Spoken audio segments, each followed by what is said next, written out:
Welcome to Acton Unwind, an ongoing conversation on a free and virtuous society. I'm your host, Dan Hugo. Eric Cohn is out this week. Thank you for listening.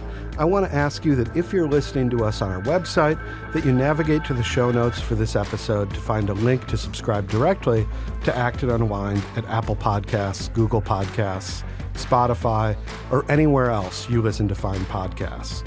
And if you like this program, please leave us a 5-star review at Apple Podcasts so as to help more people find our show. This week, I'm joined by Pahman, executive editor of the Journal of Markets and Morality and research fellow at the Acton Institute. I'm also joined by Noah Gould, alumni and student programs manager at the Acton Institute. Today, we'll be talking about the politics of AI, both its politically correct foibles, as well as more academic and empirical examinations of its biases. We'll also be talking about a scandal which has damaged the credibility of the Hugo Awards. Has deference to and potential influence by the Chinese Communist Party over last year's award destroyed the credibility of what was once science fiction and fantasy's most prestigious award. But first, however, I want to bring our discussion to my alma mater, Hillsdale College. For those of you listening at home, I am wearing a Hillsdale College piece of gear this morning.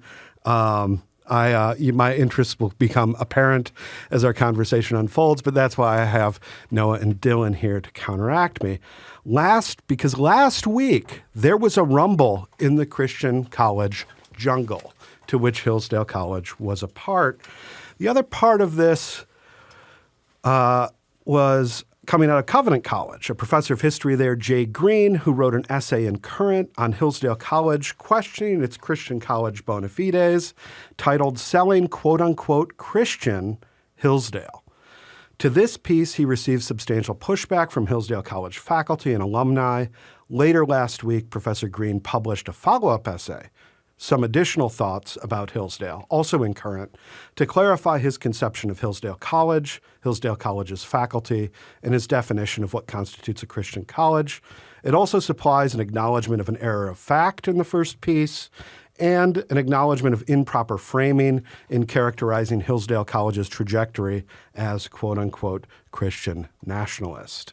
We'll link to both pieces in the show notes, and it's very important for listeners, if they want to dive deep into this, to read both pieces, to get fully Professor Green's perspective and his concerns. He raises some interesting and legitimate ones worth talking about. That's why we're talking about it here.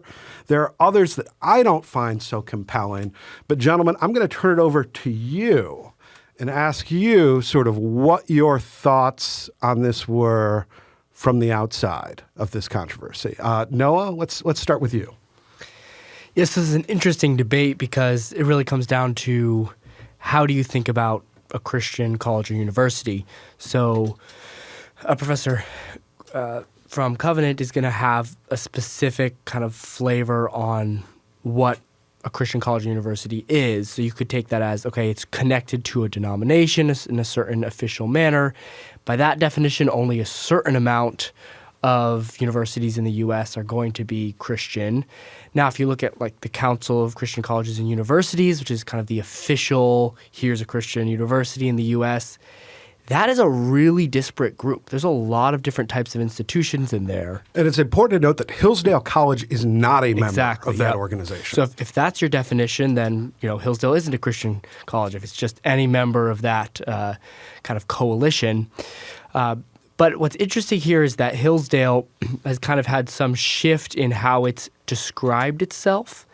And then I think there's an interesting distinction between how the administration might describe itself or market itself, and then how students or alumni might describe kind of their experience on campus.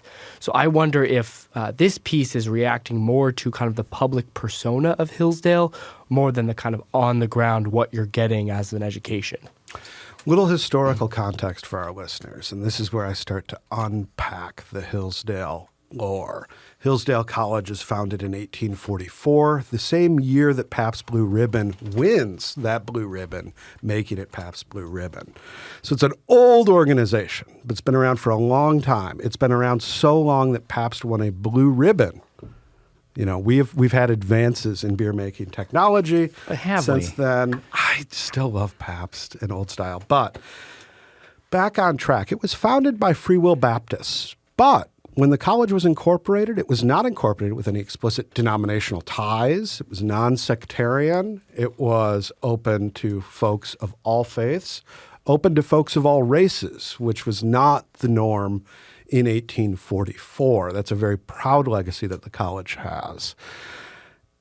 It did, however, maintain a faith requirement for the president of the university and the board of trustees that they be Free Will Baptists until 1907, when that was suspended. And since then, there was a long period in which there's nothing, and there's no formal organizational ties with this organization. And although recently, in its mission statement, I think this was 2014, 2015, Hillsdale College explicitly added Christian into its mission statement. So that's just a little background. The background on the marketing of the college goes back to President George Roach, who became president in 1971. And he came from the world of FEE, the Foundation for Economic Education, big ties in libertarian and conservative movements. And he brought with himself a communications director by the name of Lou Rockwell, who was instrumental in the founding of the Mises Institute. He founded a lot of communications organs of the college, like Imprimis, which is their most widely distributed thing. And there are a lot of things there that talk about subjects of interest to people that are interested in the conservative libertarian movement in the United States. So that's where that marketing presentation might be coming from. And I know people back home in Massachusetts who have really no connection to Hillsdale. They don't have kids there. They don't really have any formal connection, but they read Imprimis. And they know about Hillsdale from that. So that's their conception of what Hillsdale is it's a magazine that kind of talks about the institution that's connected to it. Yeah. So my funny Hillsdale College story is the first time I heard about it was on Michigan Radio, our local NPR affiliate, in which it mentioned a liberal arts college in Michigan, small, great student-teacher to ratio, student-to-faculty ratio, all that sort of stuff. And then when I got to Hillsdale College and my family members signed up for Imprimis because they were impressed with the education that I was receiving there, my grandfather, whenever I would call him, would say, "Did you go to that speech by so-and-so?" And I'd be like, I was not aware they were on campus. And then I would get the latest Imprimis, and it was a speech that they gave in Washington, D.C. or somewhere else, because colleges will host events around the country for fundraising purposes, that sort of stuff. So with all that, we're going to throw it back to Dylan, because Dylan had some other interesting insights to this piece. Yeah, so I guess I have two separate points, but I'm going to start by just saying, I'm a person of faith and piety, and so I did the pious thing and consulted the prophets and oracles of our day, by which I mean the Bing Copilot AI, and I asked it whether Hillsdale College is a Christian college. And of course, it gave a wishy-washy answer, which AIs are prone to do with this kind of a question, but it gave me 5 criteria. Okay. Which I think is really fascinating to run down, not only in the case of Hillsdale, but I am a graduate of Kuyper College, which is a Reformed Bible college here in Grand Rapids, Michigan. And I think it's interesting to kind of think about these criteria, even though this is in no way official or anything like that. They're just interesting. So there's 5. The first one is the historical and current affiliation of the college with a Christian denomination or tradition. So Hillsdale identifies as Christian, but it is not affiliated with any Christian tradition currently.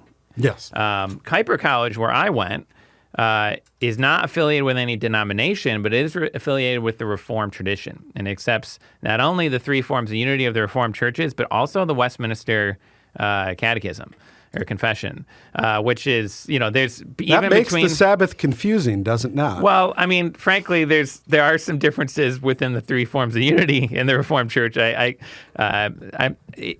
Calvinist listeners will either be very disappointed or they'll be like, "Oh, he knows us," when I said that. But like, there are some things that are just not the same between the Belgic Confession and the Heidelberg Catechism, and that's part of their tradition. So I presume those things are not as important for that tradition, but it's still a standard, right?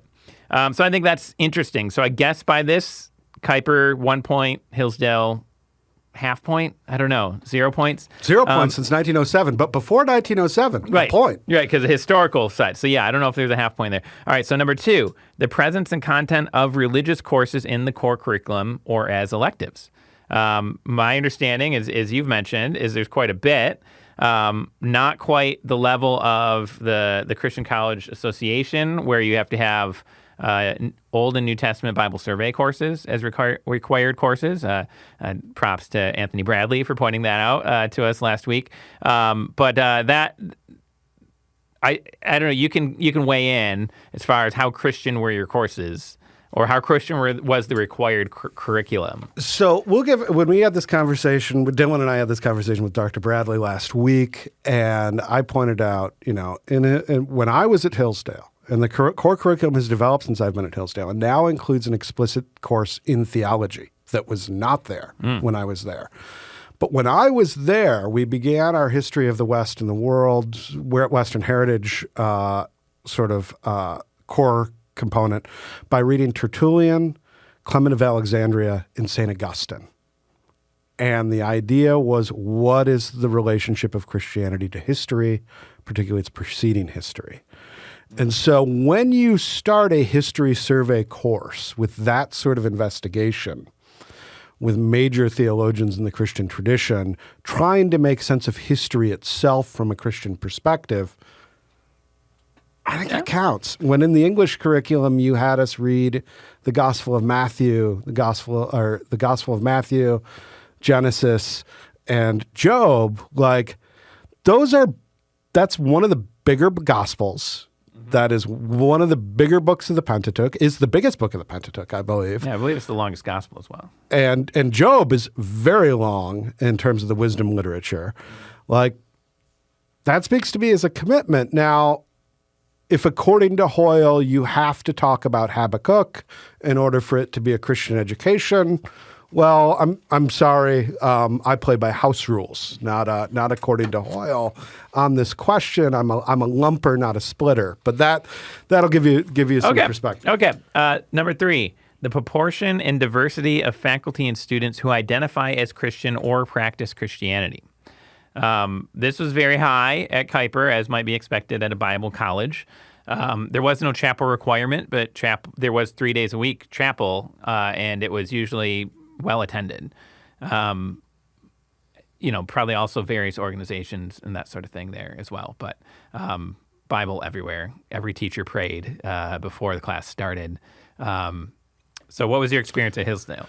So Hillsdale, it was overwhelmingly Christian student body. The largest student organization was InterVarsity Christian Fellowship. I was on the board of Catholic Society. There was an Orthodox Christian Fellowship that had begun a couple of years before I was there. I had some very good friends involved with that organization. There was a chapel, and there was a chaplain, and there was daily prayer in this chapel. Now, granted, this is before Hillsdale College's new Grand Chapel, which is huge. This chapel seated maybe 20. But every weekday morning, there was a priest from one of the local Anglican congregations that lead students who wanted to morning prayer. Catholic Society, we utilized that for rosary once a week. Orthodox Christian Fellowship did an evening prayer liturgy that I attended many times. We had faculty lead catechism studies over lunch for the Catholic students.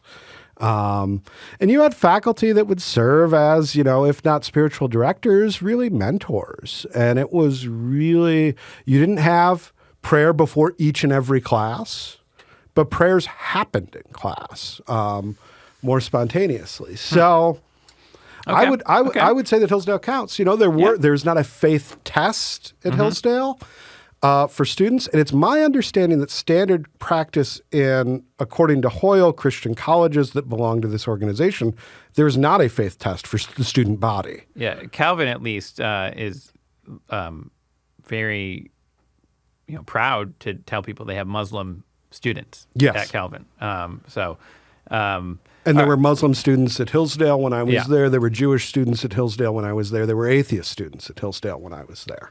Okay, number 4, the availability and participation of campus ministries and worship opportunities. I feel like we kind of covered that. 5, the influence and expression of Christian values and principles in the college's mission, vision, and culture. Again, this was pretty thorough, though not so much in the marketing. We could talk about Kuyper's marketing some other time. Not always the case in the marketing, but definitely in mission, vision, and culture. I think everything, they're named for Abraham Kuyper, and they very much tried to take on his vision of things. What about Hillsdale? So Hillsdale had that formal change to the mission statement that says explicitly Christian. Okay. That happened in, I think, 2015. Okay. Prior to that, it had always been a part of its curriculum and its stated materials that it was talking about the Judeo-Christian tradition.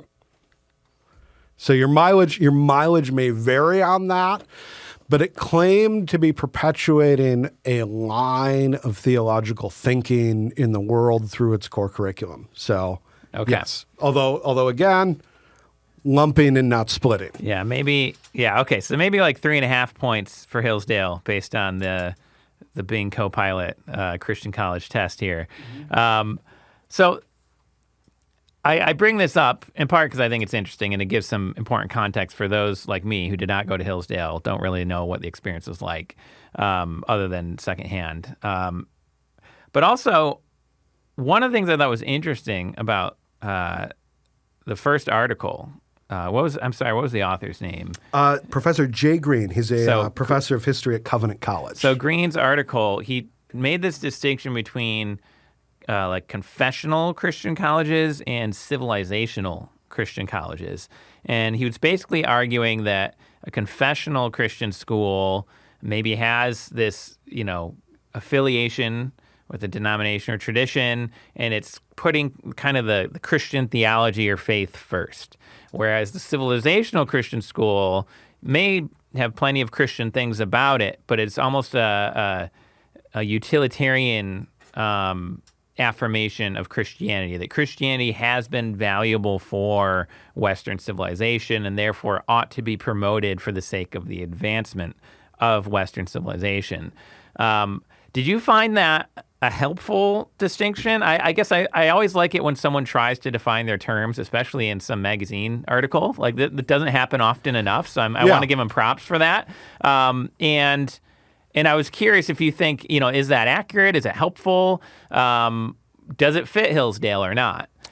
So maybe this is because technically, just to be clear, his claim in the first article, even though he was criticized for various things, as you mentioned, his claim was not that Hillsdale wasn't Christian. His claim was that Hillsdale was a civilizational Christian college as opposed to or distinct from a confessional Christian one. So I think that so confessionalization is a difficult problem. Yes. One that I've approached in my writings before, unrelated to this, because it's something that comes up when institutions want to preserve a faith perspective. And it's difficult. Sometimes institutions will come up with their own statements of faith that runs the risks of creating their own religious movements that are actually, the spirit of it might have been to preserve this particular religious tradition, but you end up creating your own. The other is to appropriate, as Calvin College does, as Kuyper College does, Calvin College does this with the 3 forms of unity. The problem with that is when the rubber meets the road, it gets very difficult. Like Calvin has this very long document on what it means to be a university and confessional, and it's like 50 plus pages, and it's very thoughtfully considered because they realize that the university is not a church and that what they're trying to do is adapt a churchly governing document to an educational context. So that's just plain old difficult. So those caveats aside, in those senses, Hillsdale is not a confessional school. It does not have those problems. But I have a very hard time conceiving of Christianity apart from Christian civilization. I have a very hard time conceiving of Hinduism apart from Hindu civilization. And I have a very hard time of conceiving of Islam apart from Islamic civilization. These religions exist in the world. Yeah, I think a really interesting thing about this kind of distinction that he's trying to make is that distinction really exists only if you see those two things in competition with each other. So he makes this claim that once you become a civilization, as opposed to a confessional school, then you can no longer critique culture effectively because you're just kind of buying whatever Western civilization is offering. I don't think that actually reflects what is happening on the ground. To bring in another institution, I attended Grove City College, which I think interestingly hits both definitions that he offers here. It both has this kind of Western civilization, kind of you could call it conservative, arc to a lot of its studies, and is a Christian institution, kind of doesn't have an official confession, but the faculty are Christian and the administration are. It has that very prominently. And Grove City is a member of this association. Is it? Or I'm not actually sure. 100% sure about the membership. They may be a part of another kind of regional accreditation, so I'm not sure if they're members here. I couldn't find it easily. I need to do more digging there. Okay. But I think they kind of fall in both of these camps that he's describing.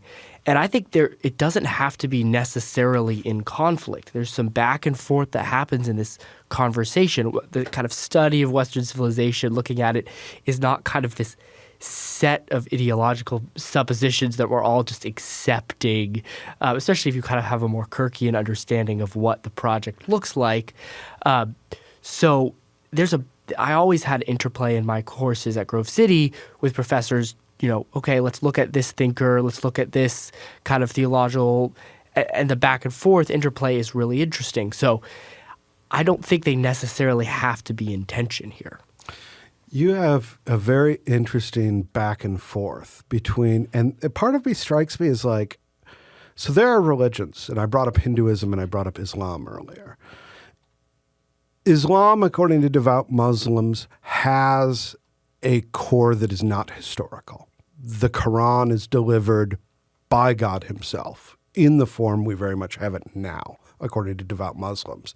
According to devout Hindus, the Vedas are co-eternal with the creation itself. I have even heard Jews talk about the Torah having similar sort of transcendental status. One of the things that Christians are about is about entering history, because their God enters history in the form of Jesus Christ. And he comes in the fullness of time. And the question of that and what that means and how to unpack that touches on these debates. And this is something that I learned at Hillsdale College from Brad Berzer. The fact that Jesus is born a Jew, the fact that Jesus is born into a Hellenized world, the fact that Jesus is born into a Roman world is not incidental. It is not accidental. It is not a mistake. There's a purpose behind this. And Dylan is somebody who I've learned an immense amount from about how much of the New Testament literature borrows, presupposes, depends on Greek philosophy that precedes it.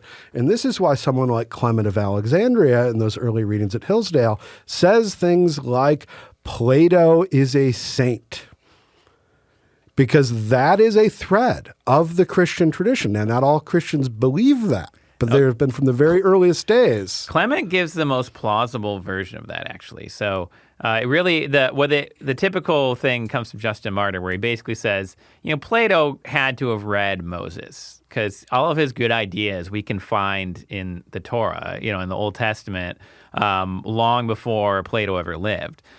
Clement has a far subtler argument, which I actually still think has some plausibility to it. He just charts the number of citations in Plato and other Greek authors to ancient Near Eastern sources. So they talk about learning from like Egyptian wisdom and, Syrian. And, so his whole point is like, you have this kind of dependence on Semitic, ancient Near Eastern thought as at least a significant influence. And that one's a little harder to actually shake, which I think is fascinating. A point I was going to add to build on what Noah was saying, I think there is a really interesting question for Green. And I would love it, he can tweet at me or whatever if he has an answer. But are these things separable? Because that does actually raise the question of, is his conception of Christianity, or specifically confessional Christianity, something that is separable from the historical conditions in which it came about? And I'm skeptical that it can be. Because all of these confessions have dates as when they were, the Belgic Confession was written to try to say, hey, we Protestants, we're not anarchists like the Anabaptists, we Reformed, we're peaceful like the Catholics or what. I mean, it was kind of like Catholics and Reformed, but not those Anabaptists. You can be okay with us. I mean, that's like the point of it. It's written to the king, whatever. And then you go to, the Heidelberg Catechism. That's a different historical context. You have people trying to, settle some of the differences between Protestant groups and come up with a confession and, all that kind of stuff. You go to the Canons of Dort. Different context. You have the Remonstrance, you have Remonstrance, you have Arminius, you have two different camps within the Reformed tradition that they kind of write it in an ambiguous way so as not to favor one or the other. There's all of these kind of historical, civilizational factors, and these become civilizational documents, right? They have influence. They basically are constitutional. Within churches that ascribe to them, but they also influence the idea of liberal constitutions. I mean, we talk about America being a nation with a creed, speaking of the Declaration of Independence. So we have like a confessional document. We have maybe not quite a catechism. Maybe we need one. Maybe that's what our education system is supposed to be for. We have a citizenship test that has questions and has answers that are expected. Right. But, we have these kind of things that are supposed to anchor our polity in not just procedures, but in ideals. And that's how these functioned. That is smaller scale, I suppose. But there is still a civilizational function. They want to preserve the existence of their Christian traditions within a particular civilizational context. And they also wanted it to influence. I mean, literally, the Belgic Confession is addressed to a king, or at least it was written to pass on to him. I have to look at if there's like a preamble or whatever. But like the whole point was, we got to get this to the politicians to affect our current civilization.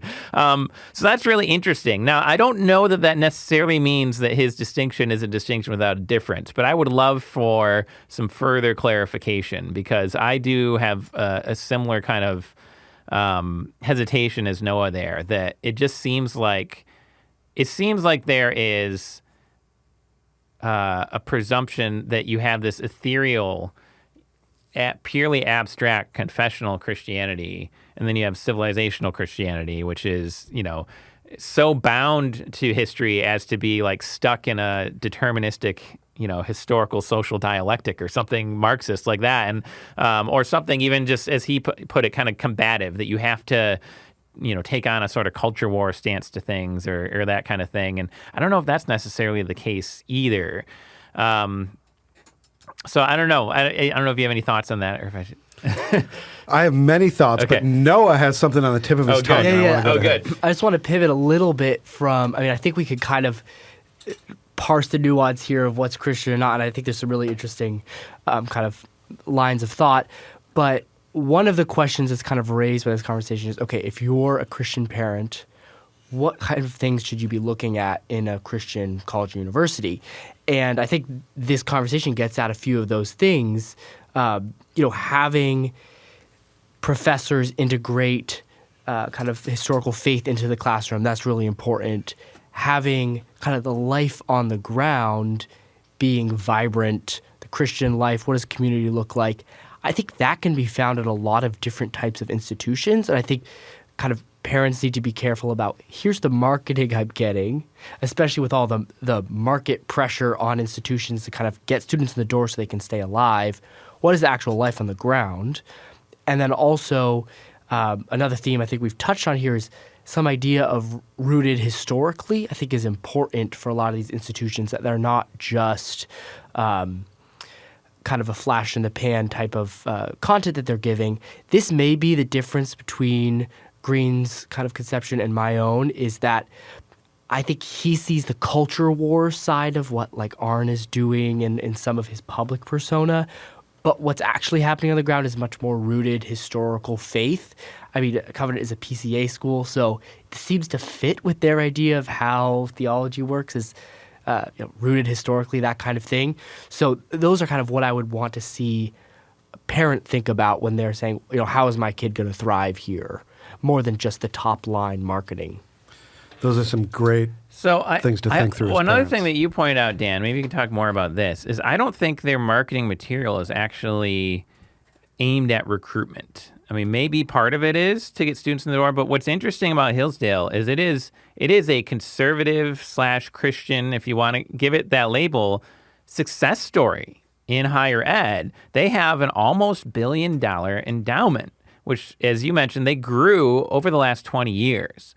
So that marketing is probably more for donors than it is for parents and prospective students. And that's really interesting as well, in that if you're in a different context and you're in a tuition-dependent institution, you might just presume all marketing is the same as your school would be, that you're trying to reach out to students and their parents, and you're trying to show them, here's what our school has to offer, when in fact Hillsdale's maybe doing something different.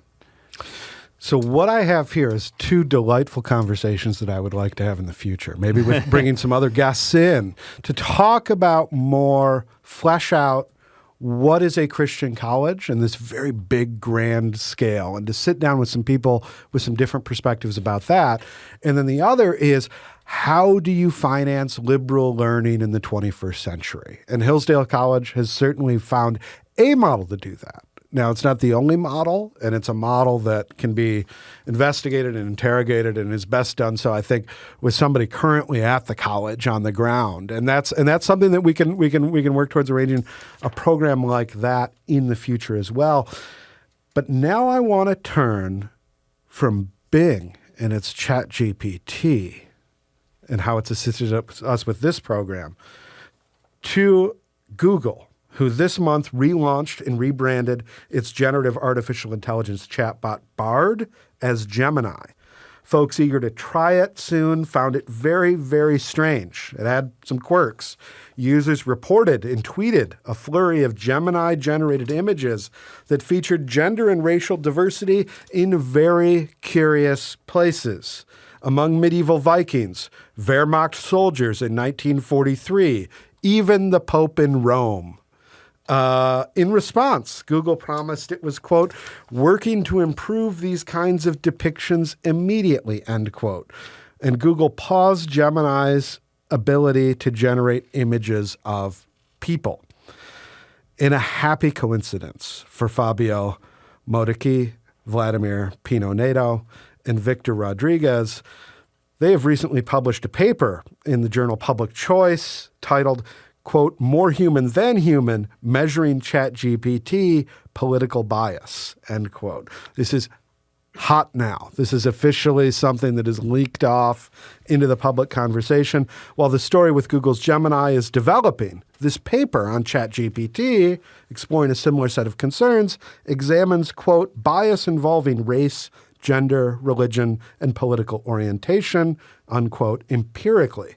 In their abstract, they, quote, find robust evidence that ChatGPT presents a significant and systemic political bias towards Democrats in the United States, Lula in Brazil, and the Labor Party in the United Kingdom, end quote. Dylan, what do you make of this? Yeah. So once again, I consulted Bing just out of a curiosity and because I thought it'd be very topical.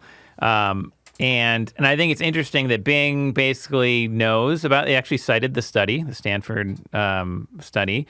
So it got that. And then there's another one which has been reported on as, there's actually a significant spectrum of political biases across different models. So, for example, OpenAI's ChatGPT and GPT-4 were the most left-wing libertarian, while Meta's Llama was the most right-wing authoritarian. What it doesn't say, but I know to be the case, because people have pulled up the political quadrant, the old Nolan chart. Yes, where you have authoritarian on one side, and what's the other one? Libertarian. Libertarian. Yeah, libertarian, authoritarian, and then you have, I think they use the terms liberal, economically liberal, and economically conservative. Economically progressive would probably be more accurate, I suppose. But they do that. Every single one of these were in the bottom left quadrant. So when they say that one is more right-wing authoritarian, it was not even on the right. It means it is the closest to the center. What it looked like to me was actually the spectrum of views in the 2019 Democratic primary between the candidates. I mean, it was like literally, it was exactly, I was like, oh, there's Bernie, there's Beto, there's, so basically Llama's Beto. And like, which is weird because you never know quite what. You'd think, and fun, actually, I believe what's the Twitter AI? Is it Roku or no, that's not it. It's Dork or I can't remember the name of it. Grok. So Grok fun mode is like the farthest to the left. Which you'd think that I don't know who that would be most progressive. It wasn't farthest to the bottom in terms of the economics, but it was farthest to the left socially. And I don't know who that would be, but you'd think the funnest should be the guy who's like skateboarding. But anyway, maybe this metaphor is going too far. But the point being, I do think even that kind of less academic test does tell us something, that even though there is a spectrum, and people will probably encounter this if they bring this up, no, there's actually a spectrum of biases depending on the model. Yes, there's a spectrum of views, just like there's a spectrum of views among Democratic presidential candidates. Right, but that is still a bias, and that is a real concern. It does, to me, I will say, just like reading the New York Times, there's a lot of value. I've gotten some show notes of using AI today. There's a lot of value to be gotten, but you need to have a discerning mind when you use a tool like this, just like you need to have some critical thinking skills when you read the New York Times or some other, like these publications do in fact report the news. You can find factual information there, but they do have their own biases. I think this research is great in that it's at the very least giving us some transparency. So we know what to expect from each of these models. So then you can take it with a grain of salt and you can say, well, wait a minute. Maybe I need to change my prompt a little bit to try to get at the information I want, rather than something that unfortunately has been skewed by the designers. Yeah, I agree wholeheartedly with the idea of transparency. I think it's helpful to back up a little bit and say, the difference between kind of reading a New York Times article and the kind of answers generated by either a large language model or image generators is that the model doesn't really understand what it's saying. It's predictive, yes. So it's just giving you kind of a string of words that are associated based on the data that was inputted and then the parameters that the kind of maker said, okay, don't say these things. So when I first saw the news about Gemini, I thought back to the early large language models that we saw, and they just took the entire internet and just input it into the model. What you got was incredibly racist comments. Like that was the baseline for pretty much everything that this model was spitting out, was just reflecting what kind of chat rooms look like, which is a majority of the kind of content on the internet. So what I think this is, from one aspect, is an overcorrection from early problems they had with the model. They're really afraid that the model will start just reflecting the average interaction on the internet.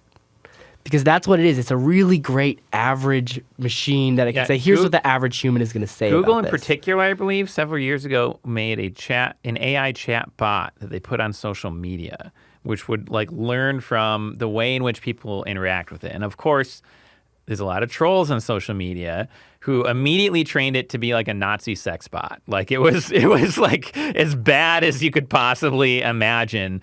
So that's a really interesting point. Like the internet itself as a whole may have its own bias that is worth trying to do the work to avoid. Yeah, so what we got is an incredibly risk-averse, these large social media companies, we think of them as kind of the rule breakers and the upstarts. They no longer are. They are very risk-averse.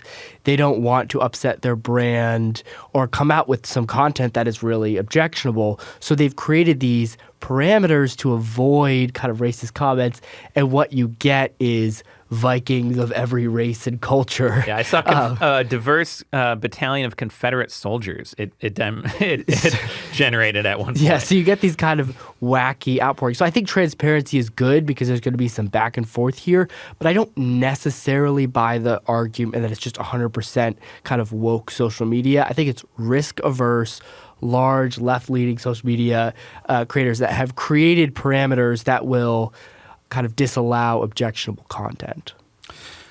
There's a lot that we are going to be returning to over the next years with AI. This is an extremely valuable tool.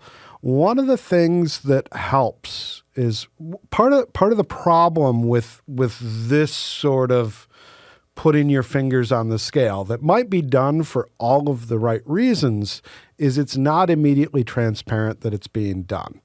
Because many of these models operate where you give a query and they give an answer. One of the things that's been great about Microsoft's implementation of what is essentially the ChatGPT-4 model under the hood of Bing is that it cites sources for its arguments that allows that, just like you need media literacy, quote unquote, you need AI literacy. And Microsoft, I think, is leading the way in that transparency to the end user. Yeah, and I use Bing, not to make this an advertisement for that or anything like that, but I use it precisely for that reason, because sometimes you will ask it a question and it'll give you something that seems benign and factual, but then it'll cite a source and you realize, oh, its source is 4 years old. It was pulling the best it could find, but I really need like this year's data or something like that. So I need to do my own Googling, or I need to ask, a more narrow prompt or something like that. Whereas if you're just kind of putting in a prompt, seeing what it says and taking it as, oh, that must be how it is, there is a real, and I mean, if you ask any of these AIs, they'll be like, oh yeah, we spread misinformation all the time. Like, it's self-aware. Well, not really. It's actually neither intelligent nor conscious, but it will tell you that AI has a tendency to spread misinformation. And this is one of those reasons. It's doing the best it can with the algorithm, the parameters, and the data it has. But there are limits to what that can accomplish.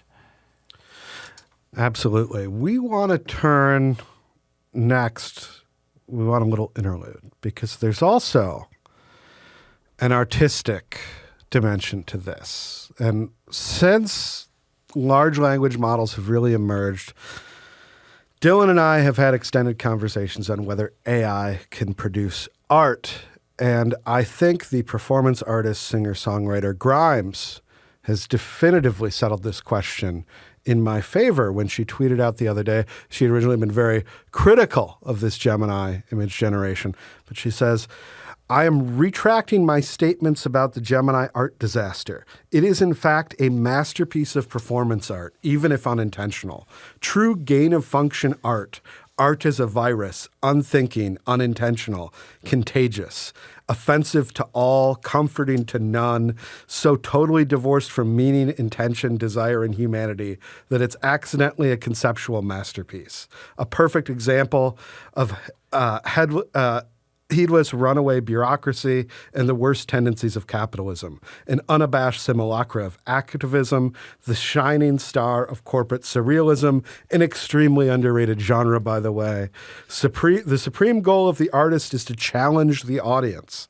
Not sure I've seen such a strong reaction to art in my life, spurring thousands of discussions about the meaning of art, politics, humanity, history, education, AI safety, how to govern a company, how to approach the current state of social unrest, how to do the right thing regarding the collective trauma. Skipping to the end now, art for no one, by no one. Art whose only audience is the collective pathos. Incredible, worthy of the MoMA. Dylan, response.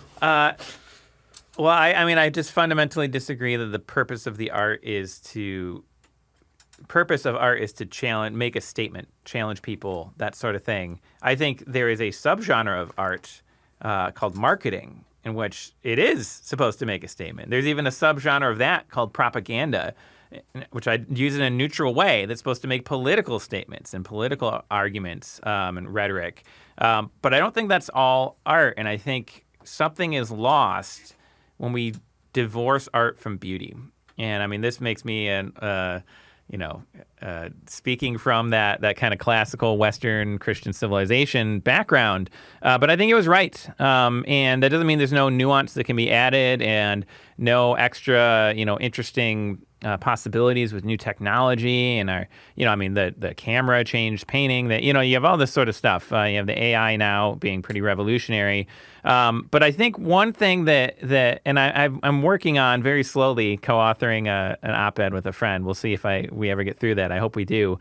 But I previously wrote an academic paper with him on art and aesthetics. And one of his contributions, his background is theological aesthetics, is that there's something of that when we try to define the word art, we're actually not being precise enough.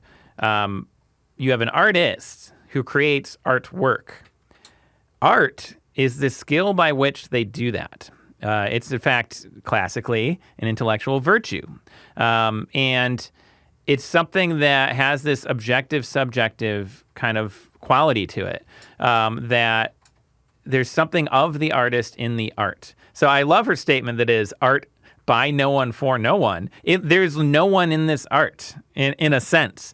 And I think that actually makes it fail, in my opinion, to really be art. I was at a conference, it was the Kuiper conference last year, and one of the panels was on Calvinism and art, or neo-Calvinism and art. During the Q&A, one of the presenters, they were asked a question. I can't remember what the question was, but her first response was, I think one of the purposes of art is to help us feel that we are not alone.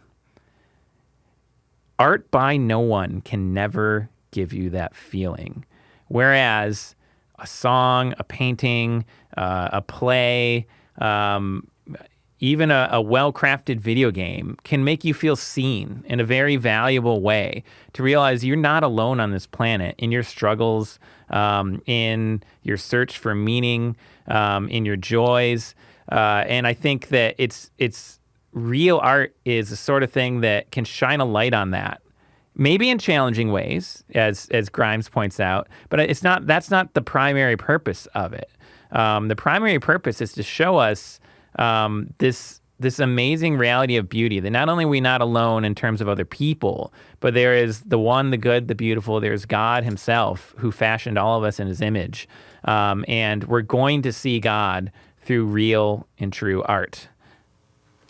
So what I love about Grimes here, and I don't want to take the statement too seriously, because she's amazing at kind of walking this line between earnestness and irony.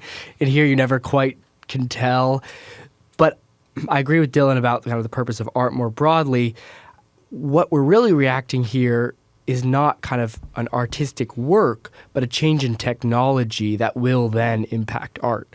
So if we think about the changes of art between before and after the invention of photography, right? Before, there was realism, and the kind of ability to recreate someone's face was very valuable to kind of artistic works and having a family portrait, that kind of thing. And then all of a sudden, photography happened as a new technology, and artists really had to grapple with, what am I doing now? So we have movements like Impressionism and Post-Impressionism that are trying to kind of imbue the essence of something, give this painting something that photography cannot do.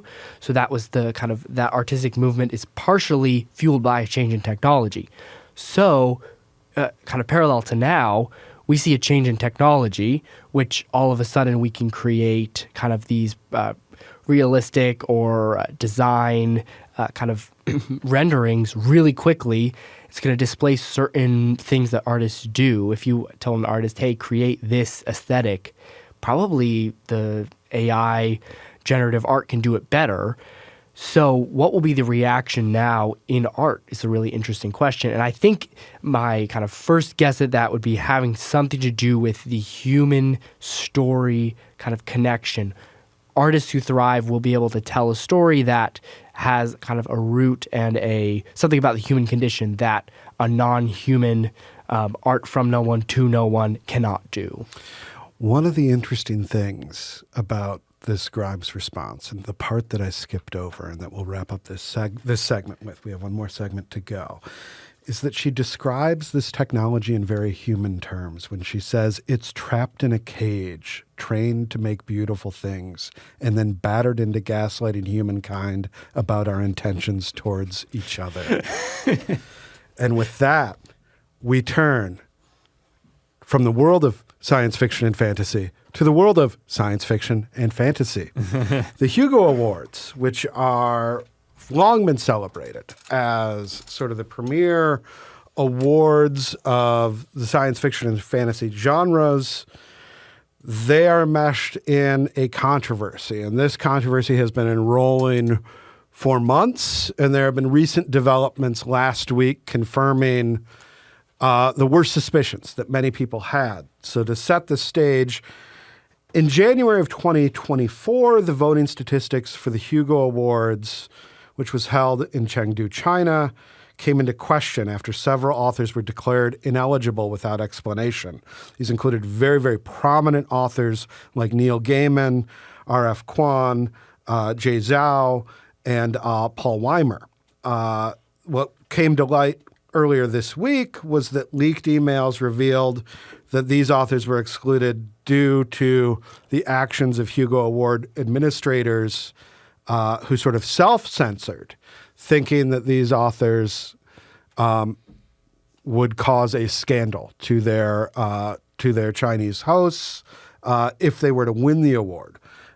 Based on complaints, there have been a series of resignations, recalibrating the award. There's a lot of ins and outs to this story, and it doesn't even start when it happens on the award floor itself.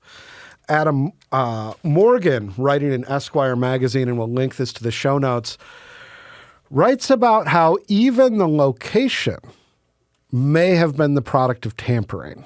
So the Hugo Awards are very democratic awards. Anyone who is a member of the society which they're affiliated with, which runs them, can vote not only for awards, but for the location of next year's Hugo Awards. And in 2021, the voting process, this is Adam Morgan in Esquire. He writes, in 2021, the voting process to select the host city for 2023 convention became a lightning rod for conspiracy theories. Each year, anyone who purchases a membership in the World Science Fiction Society can vote on where Worldcon will be held 2 years later. In 2021, voters could choose between Chengdu and Winnipeg, Manitoba, for the 2023 convention. There were concerns that a couple of thousand people from China purchased memberships in the World Science Fiction Society that year to vote for Chenggang, says Jason Sanford, a three-time Hugo finalist. It was unusual, but it was done under the rules, end quote. While Sanford welcomed the participation of new Chinese fans, other people were alarmed that many of the Chinese votes from Chengdu were written in the same handwriting and posted from the same mailing address. And we're just going to leave it there, and we're going to throw this open. This is an award that's very influential. Years and years ago, I got a list of all the Hugo Award winners, and I started checking, just going through, reading it. And it's really exceptional how well many of its selections held up. I think it's much more consistent in its evaluation of talent than something like the Academy Awards, which, sometimes you go back and 10 years ago and you're like, why did they pick that one? With the Hugos, it's very prestigious and is almost always on. But this is devastating to the credibility of the organization. And it gives pause, again, to sort of what are the costs to engaging China in the 21st century. Dylan, what are your thoughts? So I have at least 2 points of interest here. One is the way this came about, as you mentioned. Now, there may have been actual fraud in the voting, but even if there wasn't, the CCP could have just flooded the previous year's convention with operatives to vote. Because as you mentioned, it's very democratic. It's the fans show up and they vote, which to me, is a very great object lesson in the problems with direct democracy. It just does not work as people imagine it would. And for anyone who might have some idealism left about this, I am going to turn 40 this year, which means that I was in middle school, I believe, when MTV finally brought back music videos in the form of a program hosted by Carson Daly called Total Request Live. And it was, in the one sense, a step in a positive direction for MTV, which people had been making fun of forever. All they have is the real world now, and we never get to see any music videos. Well, now they brought back music videos, prime time, right after school, so all the teenagers could watch. But it was call in, and whichever ones get the most votes, whatever the most requests, those are going to be the top 10 videos that we play. And what we saw was basically 10 to 20 artists have their videos played again and again and again and again. And within a few years, all we were seeing was Limp Bizkit and Kid Rock and NSYNC and Britney Spears. And some of those are fine. I'm not necessarily criticizing them.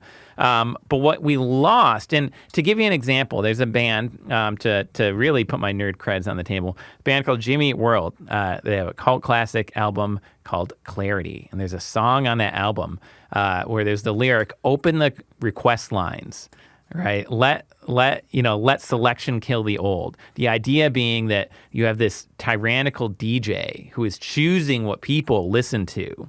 But the people, they all know what they want to listen to. And why don't you just have more open request time so that they can call in and say, I want to hear Jimmy Eat World, or whatever. Jimmy Eat World, it turns out, had a very successful music career, still around. Hopefully you've heard of them. But they were completely wrong in that song about how it would go. And we saw that with Total Request Live. It was the absolute watering down of what are you going to hear on the radio? How are you going to discover new music? It was not going to come from MTV as it did in the 1980s, for example, when that's about all they had going for them was, I guess what new video do we got? We'll just put it up there. It's poorly created. It's, but it's an interesting song and it's something new for people to see, and they would just throw it up and people would actually encounter new music that way.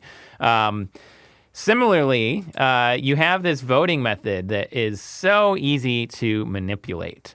And that's true of any direct democracy. Now, the smaller it is, the better, but that's now you're already getting into constitutional sort of manipulation. If you're going to change the sort of scope, who's allowed, how many people are allowed, all this sort of stuff needs to be thought through. And this was the way the fraud was perpetrated. Yes.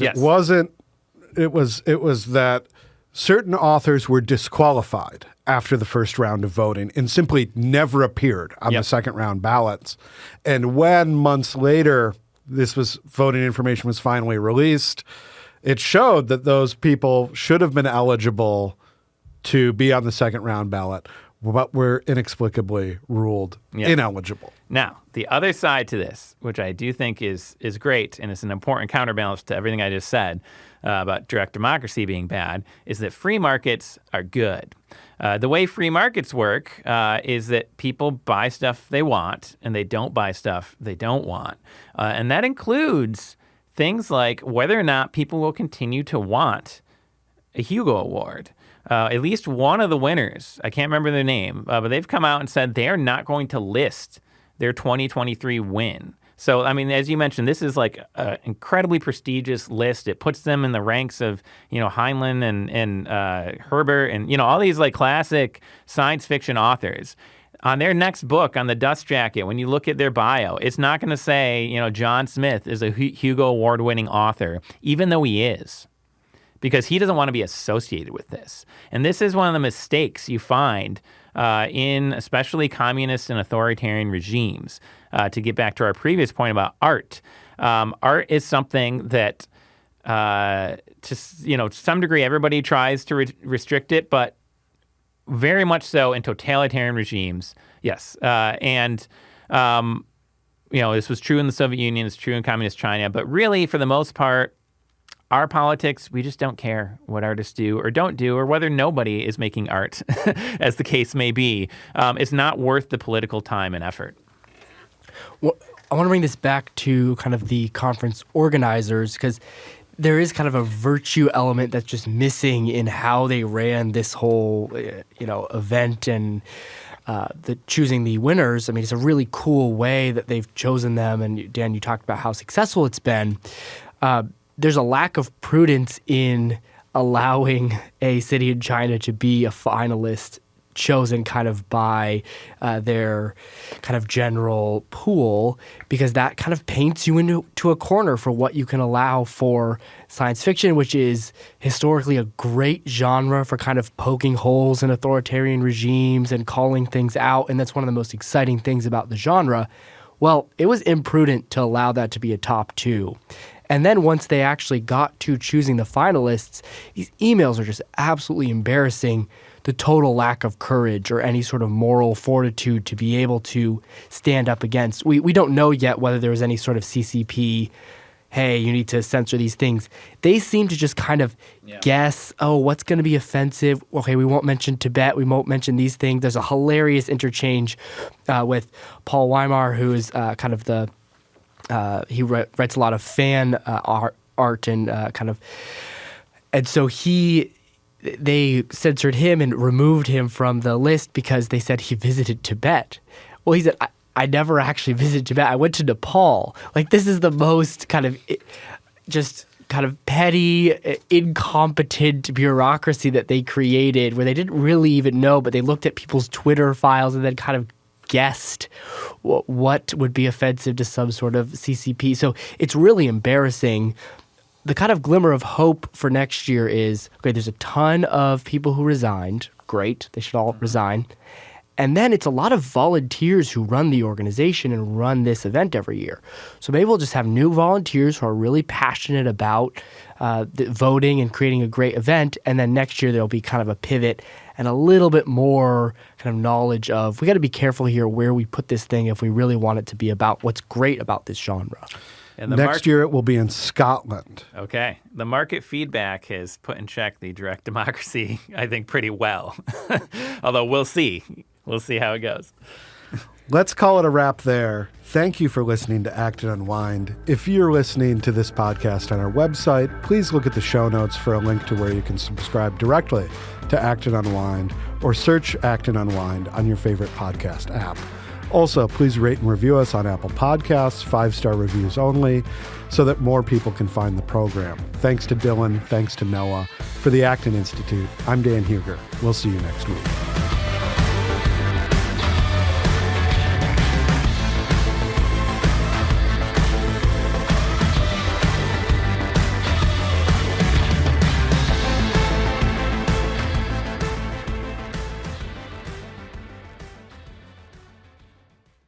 As Limp Bizkit says, we're rolling, rolling, rolling, rolling.